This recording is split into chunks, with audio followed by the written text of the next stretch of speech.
Hindi man araw-araw na nakangiti.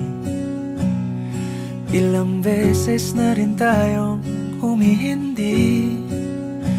Di na mabilang ang ating mga tampuhan.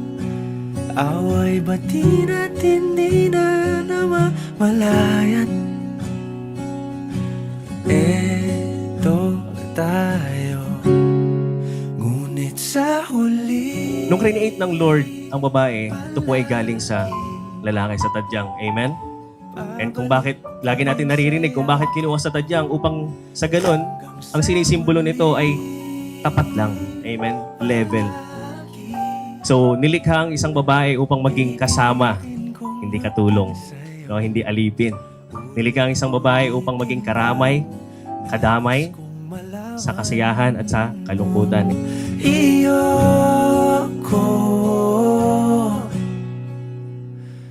palagi.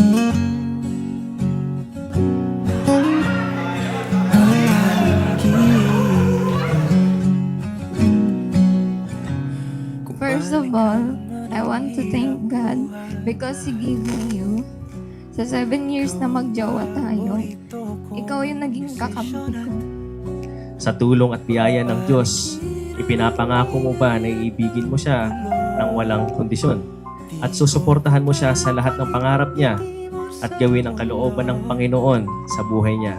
Opo, Pastor. Eto tayo.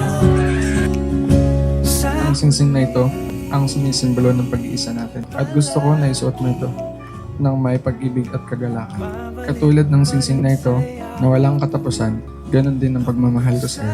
Ibinigay ka sa akin ng Diyos at pinili ko na maging asawa mo. Mula sa araw na to, magpakailanman. Pipiliin kong maging sa'yo. Julina, tinatanggap mo ba si Eric bilang iyong asawa mula sa araw na to hanggang sa walang hanggan? Sa harap ng Diyos, sa pamilya at mga kaibigan, ipinapangako mo ba na sasamahan mo siya at mamahalin mo siya habang ikaw ay nabubuhay? Opo, Pastor. Pilak at ginto, diamante may abutin. Ikaw pa rin aking bituin, natatangi kong dalangin hanggang sa huling siglo. Ngunit sa huli